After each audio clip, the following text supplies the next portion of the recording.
Hello class, how are you guys doing? Are you pumped? I am. Well, I usually stay pumped. My name is Chenesai and I am based in Zimbabwe.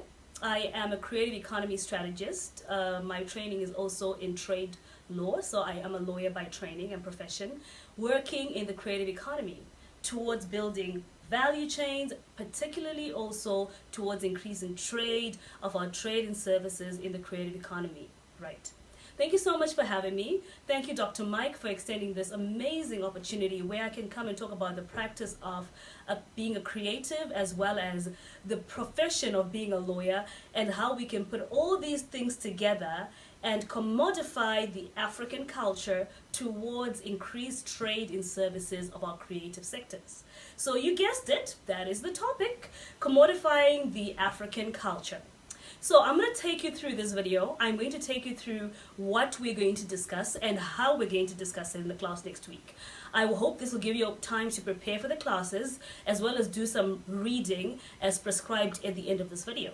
So in the first instance, we're going to talk about what is a commodity and how do you commodify anything. Is it an economics principle? Is it a basic English principle? What does it mean to commodify? Number two, we're going to talk about who is the African. Which African are we talking about? Are you an African? Am I an African? Is someone in the diaspora an African? We're going to answer that next. Number three, we're going to answer the very most interesting thing. What is culture? Is culture static? Does it change? Who defines my culture? And at what point is culture actually defined? So after that, the second instance, we are going to give you an example. I am going to give you an example. I met this amazing young entrepreneur. Her name is Sibuma Bena. She is actually from South Africa. And this is what tells you that the digital platforms are very resourceful and useful to everyone. You should maximize your digital footprint because information has become free. After all, we're going into the fourth industrial revolution, right? So Sibuma Bena makes a very important point about how we should concern ourselves with using our time and space and value to create intellectual property. In the third instance, we are going to explore examples of culture around the world that have successfully been commodified. Examples such as basketball, which everyone knows is played around the world. Basketball is an American culture. And you all know Michael Jordan. This is part of the basketball culture. And from Michael Jordan, you all know Jordans. I'm sure you know someone, you might own a pair, someone owns a pair. Jordans, a commodity that is being birthed from commodifying a culture.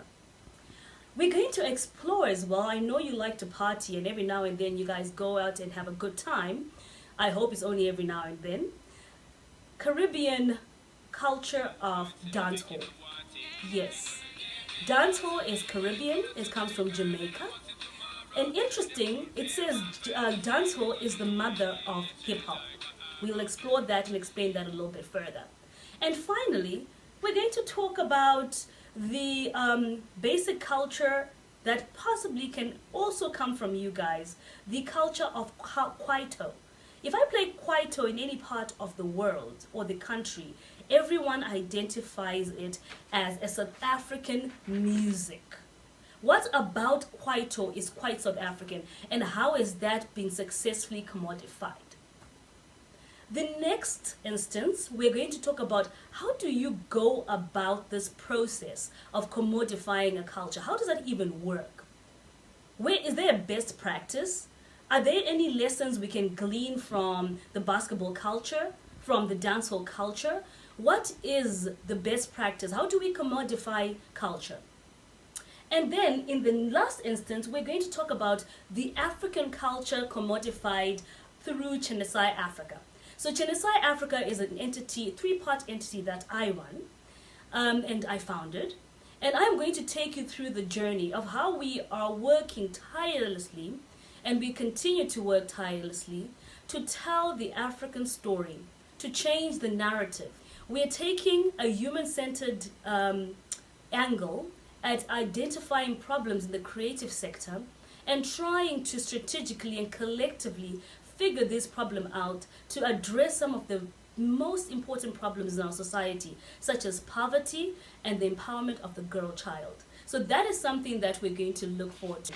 And lastly, it would not be a lecture on commodifying the African culture if we do not talk about the work of this amazing 34-year-old, perhaps, or maybe 33-year-old South African designer who has taken the Xhosa culture onto higher levels and getting standing ovations at fashion weeks. And you all already know who I'm talking about. So we're going to close off our lecture by talking about him and then bringing it back home and asking ourselves, what is my culture? How do I want to commodify it, or do I want to commodify it? Why do I want to commodify it? And is there space for my voice in commodifying the African culture? What does the future hold for me, my qualification, my role in my society, my culture, my being?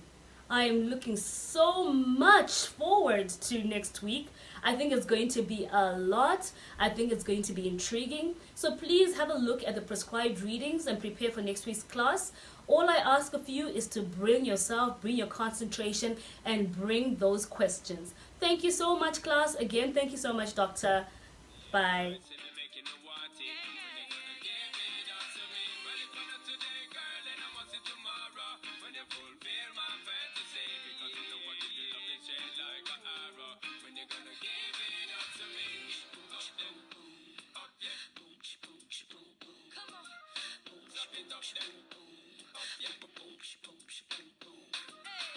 So why can't you see we ought to be together, girl?